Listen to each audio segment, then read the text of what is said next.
So, if you've been watching all my basic videos up till now, you've been preparing yourself to choose fabric and actually get started with the project. So today's the day that you're actually going to get started on your beginning quilting project. And we're going to do this, ta-da, sorta, table topper.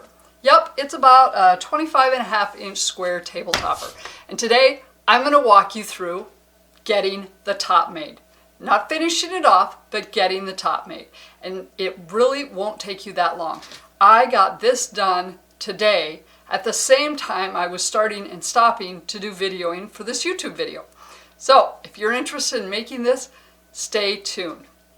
Hi, I'm Wendy Haney and this is my YouTube channel, and I'm here to help people fall in love with quilting and realize that it's not that difficult. I love to quilt and make things to share with friends and family and anybody who's interested in having them because it's so much fun. And a lot of people aren't blessed with having other family members that can make something homemade and, well, show how much they care. Okay, let's get started.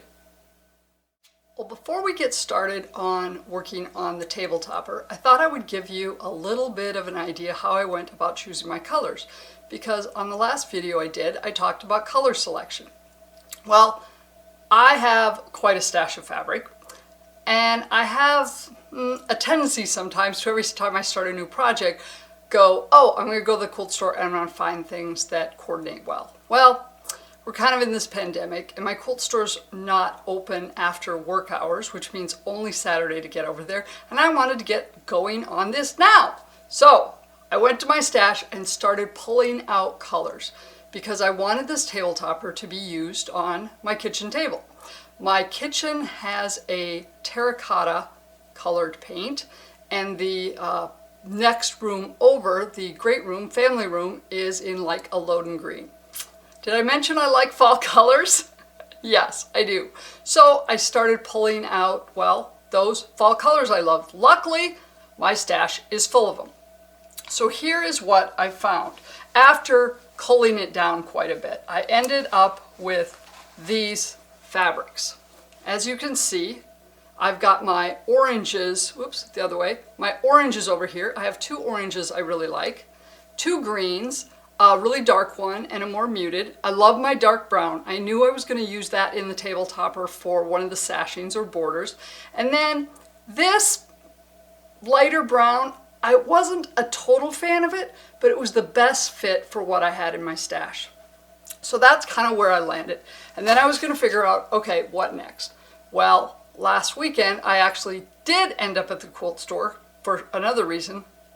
Silly me, wasn't even thinking to bring what I chose for my fabrics to see if I could find something to replace this fabric, but I found this green. No, I didn't need another green, but it was on the sale rack and it kind of matches my green color. So at that price, it was just worth grabbing.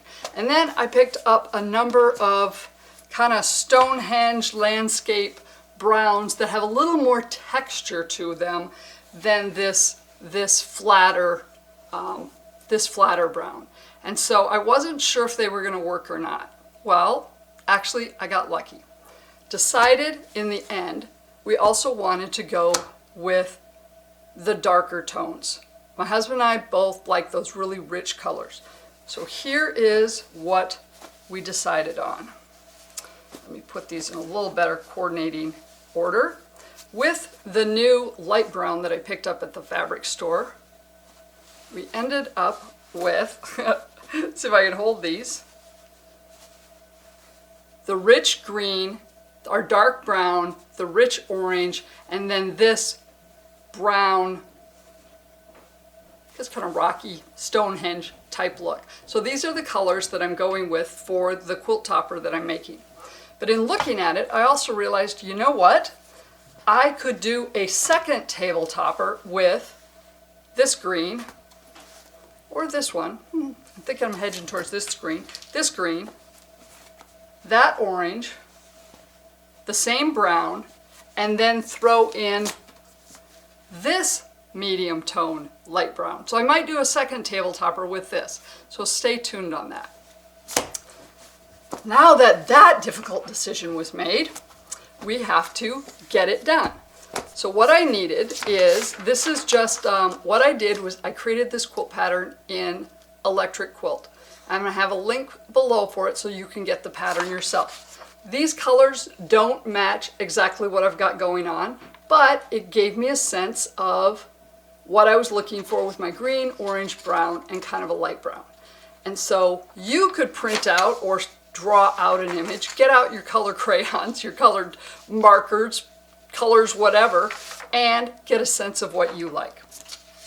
So going back to the color selection, if you look at my colors, my two primary colors are my green and my orange. Guess what? They're complementary colors on the color wheel, which is why they work well together, and they're two of my more favorite colors. So what we needed to do was cut out everything.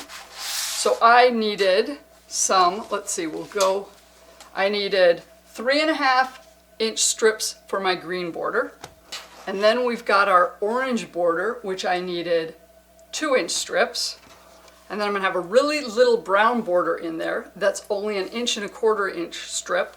Got all my strips cut. Then I'm big on sprint cutting, so my light brown squares are 5.5-inch squares. Yes, I could have cut one strip that was like 27 by 5.5, but I'm like, just cut a 5.5-inch strip and I'll have some leftover for my stash later. Then, to get our half square triangles, I'm really not a fan of cutting a whole bunch of squares and making half square triangles individually. So I found a method to make 4 half square triangles very easily from 2 squares. I will go into more of that later. So now that I've got everything, well, basically all my strips cut, I'm going to go and I'm going to cut these into my 5.5-inch squares, and I'm going to make this into my half square triangles, and then we'll come back and we'll start putting it together. One thing to note, especially as a new quilter, this pattern does not take a ton of fabrics. What do we got here? 1, 2, 3, 4 different fabrics. Excuse me. So it's not a ton of fabrics, but sometimes when you're working with a lot of fabrics or your colors are very close together, what I will do is cut a small snip, seriously, like, I don't know, less than a 1/2-inch strip of fabric, and I will pin it. In this case, I've got a picture, but if you have a pattern where it says cut this of this, I will take another piece of paper and I will say brown, dark brown, and I will tape my little piece of brown fabric, and then I'll go light brown, or whatever they're calling it in your pattern, label it, and tape your little piece of fabric next to it. That way, when you start cutting out and it tells you to cut so many strips of the light brown, you go, what was my light brown? All you have to do is look at your little key and you know exactly what fabric you need to grab to make your cuts. And then it's really nice sometimes to throw that little key in with your pattern later and then make a note on it. Hey, I made a table topper on this date with these fabrics. That's a good way to keep it handy. And then if you wanted, you could actually put the name of the specific fabrics next to that key, so if you ever want to go do it again, you know exactly what fabrics you used. Okay, I'm going to go finish a little more cutting and making some triangles, and then we'll be back. Okay, I got all my strips cut. Got my orange, my brown, and my green. And I got my light brown strips cut and cut into the there's 5 in there, 5.5-inch squares. Now I needed the half square triangles. Sorry, not going to do them the old-fashioned way, 1 square at a time. So I showed you that I had an orange square and a brown square. And what you do is you take the unfinished size of your square. So I need an unfinished size of 5.5-inch half square triangle. You divide that by 0.64. So for me, that ended up being 8.6 inches. Now, I'm not dealing with 0.6 on my ruler. Could have gone down to 8.5 probably, but I went up to 8.75. So I used an 8 3/4 inch square. Then all you have to do is sew 1/4 inch all the way around. I didn't worry about pivoting on the corners because you're going to cut through the seams either way. So I just went zip, stop, zip, zip, zip, all the way around. So now I've got that all set. And then, and I'll admit, when I first saw this, I'm going, I don't see it right away. I drew lines in here for you. All we're going to do is cut the square in half twice. And guess what? You can actually see it now. We're going to end up with a half square triangle. Actually, 4 of them. So I'm going to do this lickety split while I've got you on here. And there we go. Let me do another one. And because I've got plenty of extra fabric in my square, I don't need to be too fussy about it. Oh, I need to place the blade in my cutter. Come on, here we go. So look at here, I got 4 half square triangles. Now I'm going to finger press them first because these are on the bias. So it will be very easy for you to get them stretched out if you're not careful. So finger press them and then use your iron to press. Hold it down, press it nice and neat. And then what you're going to do is you're going to come back here and you're going to trim them up to 5.5 inch squares. Tucker trimmer is really handy for it. Otherwise, you can use an Omni grid. Wow, I'm having a time with that today. Omni grid ruler. The handy thing is it has a diagonal. So you can put your diagonal in the corner of your square and make sure that it's all the way down through your seam and then trim around to get your 5.5 inch square. And I'm going to have another YouTube video out there on how to do that exactly. So I'm going to step away a minute and I'm going to get these squares all trimmed up and then we'll start putting things together. Oh, getting excited. It's going to be pretty.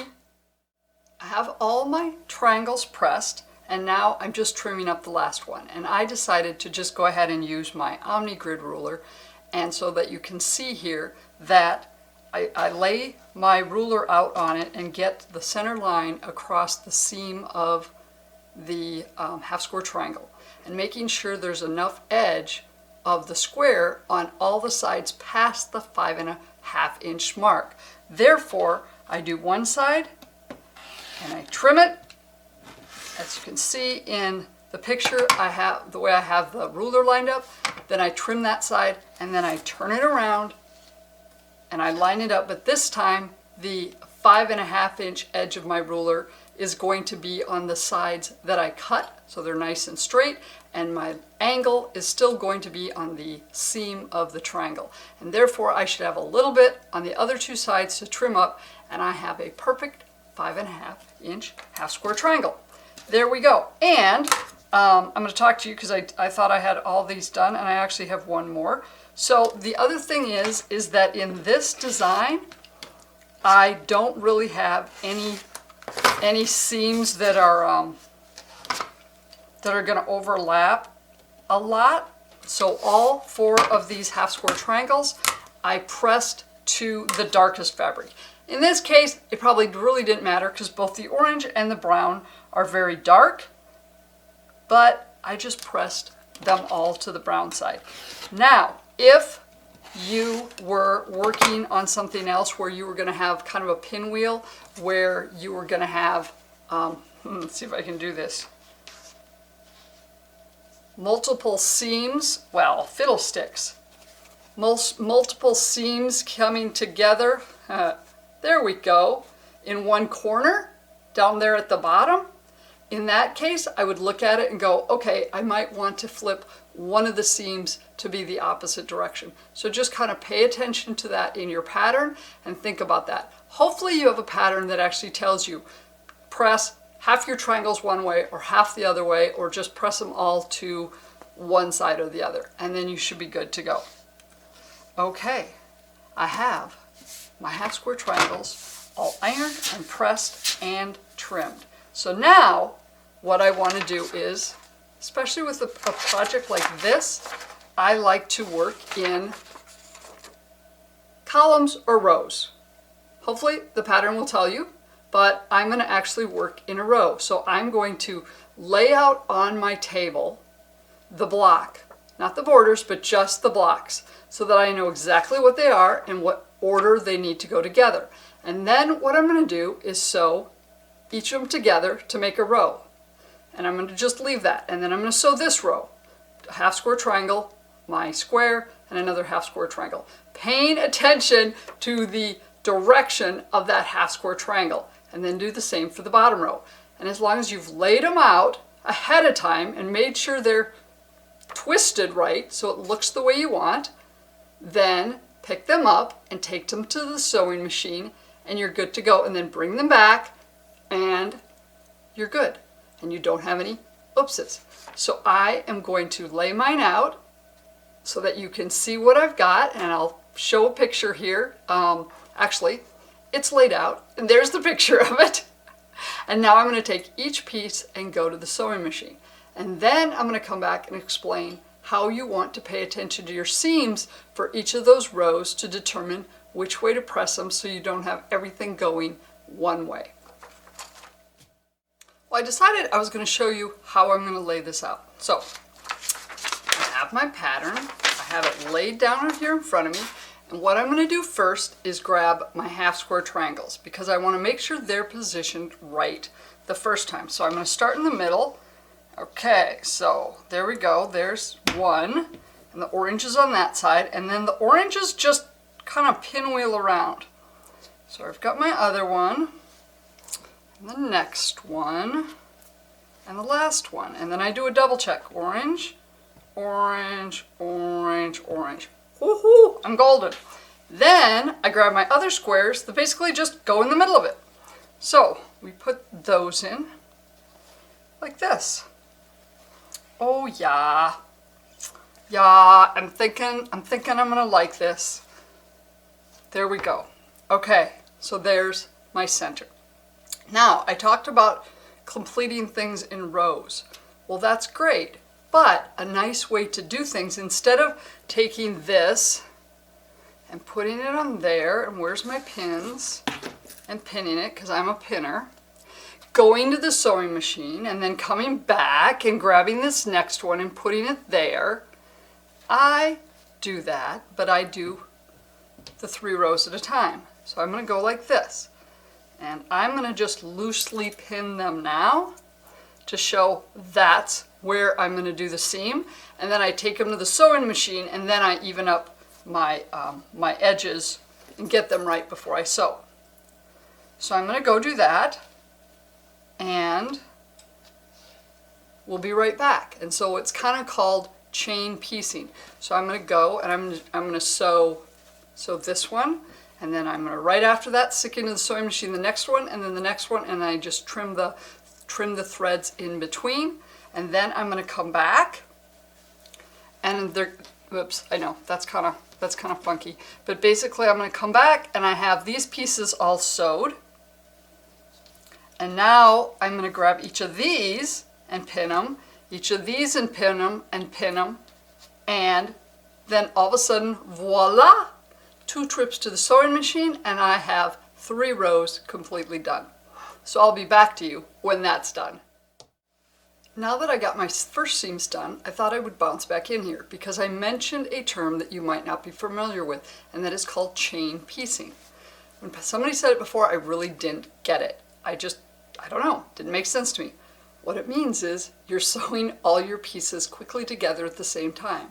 So I had pinned my 3 pairs of blocks that I needed to sew. I took them to the sewing machine and I sewed the first one. But then instead of cutting and stopping and finishing that block and then repositioning to get my next set in, I had the next one ready and I just fed it in. So I didn't do any cutting in between. It makes things go a lot faster. And then when you're done, all you have to do is come here with your handy dandy little snippers and you're going to just snip the little threads in between. There you go. And now you have your 3 pieces. And I just got them all out of order now. So that's the other thing when you're chain piecing, and then when you're cutting them, making sure you know the order of them. In this case, I've only got 3 and I think I can figure out what order they go in. But sometimes I may be doing a lot and order matters. So pay attention to that. Okay, I have all my rows sewn, as you can see here, and I have not pressed them yet, because what I wanted to show you is this. One of the key things you want to do is when you've got rows like this, you don't want all your seams going one way, because then you're going to end up with, well, a lot of fabric on top of each other. So if, let's see, I'm going to, well, it doesn't matter. I'm going to do that over that way. So if I were to press these all this way, then this next one, how can I show this more easily? So these I'm going to press that way. These here then, I want to press the opposite way. So when I put this on top of it and they're pressed the opposite way, then it's very easy to, I'm going to just finger press that one that way and finger press this one this way. Then it's very easy for you to nest your seams. They just kind of snuggle in next to each other, with one row pressing one way and the other the opposite way. And then you have less fabric that you're sewing over, and it just makes a really smooth corner. Otherwise, you're going to end up with a pretty good lump of fabric all in one place. So I'm going to go do my pressing, and a lot of times what I find to do is the easiest thing to do is take this to my ironing board, and then sometimes I will pin them, as I have here, to indicate, okay, I'm pressing that way. Whoops. And I have it upside down. Uh-oh. That's the other thing. Because what happens is when you start picking things up and moving them over, you get them flipped around. Okay, so it's the right way. I have those. I'm going to press them that way. So then this one, I want to make sure I press the opposite way. So we're pressing that way. So my pins are pointing the direction I want the seam to be pressed. And then this up here, it's going to be the opposite. So whatever works for you to pin, to point things in the right direction, so when you get to the ironing board you know the right way you need to press them, go with that plan. So then, once you have your seams pressed nicely, then when you go to the sewing machine, you're going to put one row on top of the other, and you're going to stitch your seam, and then you're going to grab the other row and stitch your seam, and voila!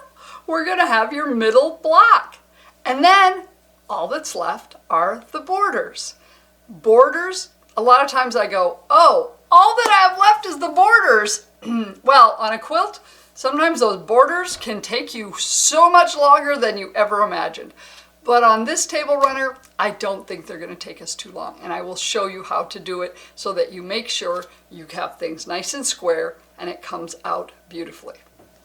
So, over to the ironing board and then the machine and then back. As I was getting ready to sew the last seam, I decided I wanted to show you something, because you know what? We are not perfect. None of us is. I don't care how long somebody's quilting. Nobody's perfect. It's the way it works. So, when you're sewing these blocks together, well, sometimes they might not fit quite perfectly. So what I do is I match my seams first. So in this case, I've got 2 seams that I want to make sure I match. And so I'm going to match my seam, and I'm hoping that video on the other camera is picking this up so you can see it. So I'm matching my first seam, and then I go over here and I match my second seam. And as you can see, we've got a little, there was a little, not pucker, but a little space in there. So that's all right, we're just going to ease it in. I'm going to pin it. And then what I do is I come over here and I get my corners, my edges on both sides. In this case, actually, we're looking pretty good. We're doing okay with things. And so I pin it. So just, you know what? So if you start pinning one way and you're going, oh, it's not quite fitting, match your seams, your 2 points first. Get that out of the way. Match those first and then ease in to your corners. It's a little, and pin those. And then as you're sewing, you can just, sometimes you need to do a little stretch or a little easing in, depending on whether it's too big or too small, and you'll be just fine. And this is another benefit of starting with a table runner, because a table runner, you're dealing with smaller number of blocks and you can learn to do those things with fewer blocks. When you're working with a quilt this big and 10 blocks along with umpteen seams, well, then it can get a little more tricky to be able to, you know, get everything to match up. But this will give you really great experience to get started. I'm going to go finish this seam now. Okay, I'm back and my block is done. Yep, I hope yours turned out as nice as you would like and you're happy with your color choices. I'm pretty pleased with mine. I think it's going to look very nice on my kitchen table. Now, if you get it done and you look at your points, so you've got 4 corners where you have your triangles of your half square triangles coming together in a corner. If these are really off and you're not happy with it, then go ahead, get that old trusty seam ripper out, rip out the seam and try again. But if you're happy with it, that is all that matters. It does not need to be perfect. Are mine always perfect? No. This one here, it's about a 1/16, actually probably closer to an 1/8 of an inch off. If I was making this for someone else, I would take that off and redo it. This is for me. It looks fine. It's going to be on my kitchen table. And if your kitchen table is like my kitchen table, that means it's probably piled with crap anyway, and nobody's going to see it. I had a friend that always said when I was getting a little too particular about things, if nobody can see it driving 25 miles an hour while somebody's holding it up or riding by on a horse, or I forget what she said, but either way, then don't worry about it. You know what? And so that's the way quilting is. It doesn't need to be perfect. You just need to be happy with it. And don't let anybody criticize and make you feel bad or point out things. Just don't. You're happy with it, it's going to be beautiful. Okay, now we're ready for the borders. So on this table runner, we have 3 borders. We've got a very skinny brown, the orange, and the green. And I am not going to walk you through all 3 of those because you're going to handle all of them identically. Each quilt pattern is going to tell you which borders to put on first, whether you're doing the sides or the top. It really doesn't matter unless you're particular one way or another. This one, as we can see, I don't know if you can see in the picture, we're going to actually put the side borders on first. And so this was why you don't cut your borders till you're ready to put them on. For 2 reasons. One, because you really don't know the size you need till everything's done. So we're going to do the side borders first. So once you get your side border on, well, the top border needs to take into consideration the width of the borders you just added. So you can't just go and go, oh, this is a, what size is this? This is a 15.5 inch block. I'm going to cut 4 15.5 inch strips. Oh, don't do that. You'll be very, very unhappy. So what we do, and whoops, I lost it. Where'd it go? I just had it out, my tape measure. Oh, well, fiddlesticks. I'm going to use a ruler because I walked away with my tape measure. Excuse me. I'm using my long ruler because in this case it works. If you're doing a quilt, you're going to need a big long tape measure, which I intended to grab. So what you want to do before you put your borders on is measure 3 places. Now, as I said, with a table runner, you know, I probably can look at it and pull out, what do I got under here? I actually think, it's a 16.5 inch. So I actually could grab this out and go, not quite a, whoops, maybe it's a 15.5 inch square. It should be pretty close. Oh, there we go. Oh, I'm not quite down there, which means maybe some of my pressing's a little off. But this is why you want to measure, because the more seams and the more blocks you have, the more likely when you're ready to put borders on, they're not going to be quite the size the pattern says. So what I do is get out my tape measure. In this case, we're going to use a ruler, and I measure in 3 spots. I measure in the middle, I measure a little bit in from each side. So do not measure right on your border, on your edge.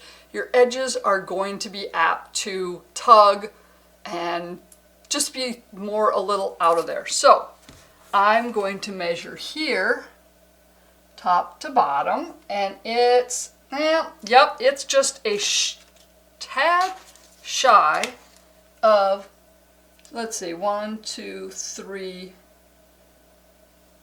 it's about 3, it's a little more than 3/8, so I'm going to call it like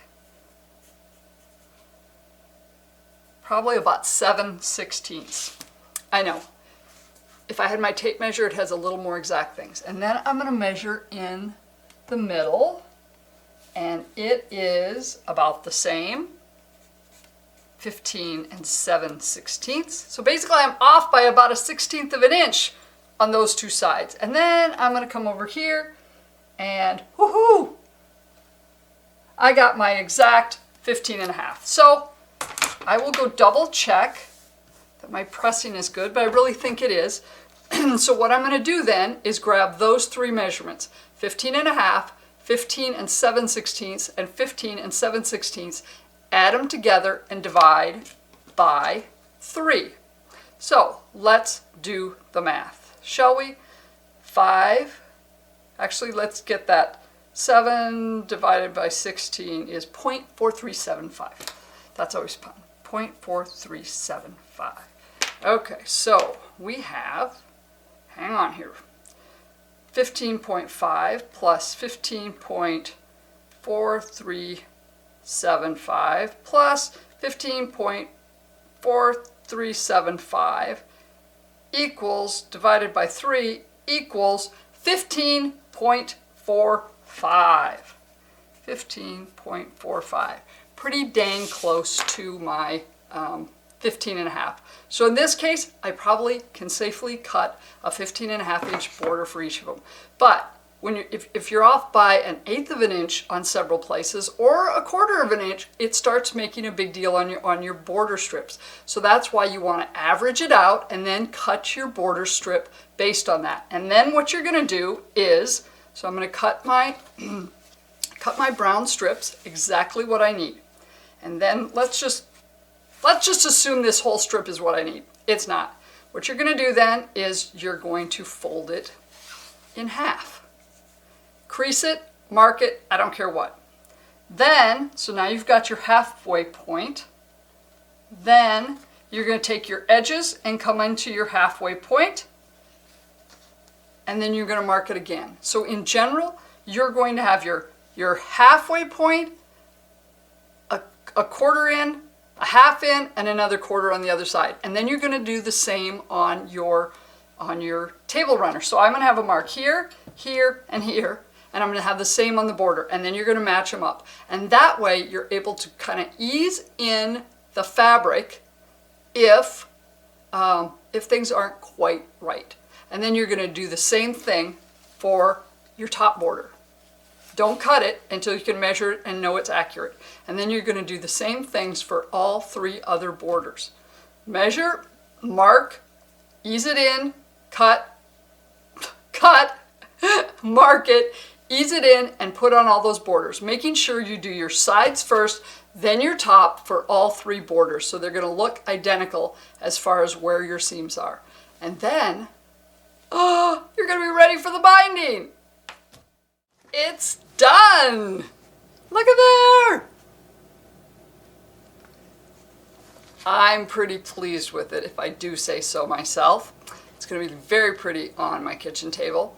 So I hope you are pleased with your colors and the borders and everything done. So that is all we're going to do today. You've got the top all done. On the next video, we'll talk about getting it finished. I'm going to show you 2 different ways you can finish the edges.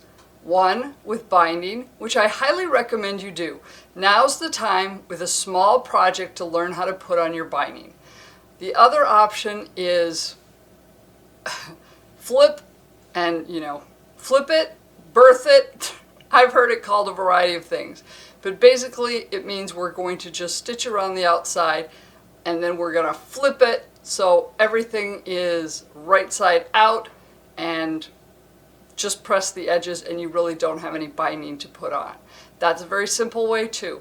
And then we've got the quilting. So we will cover all of that in the next video. I hope you had a great time today and picked up a few skills and got a really pretty table topper done and ready to get finished the next time.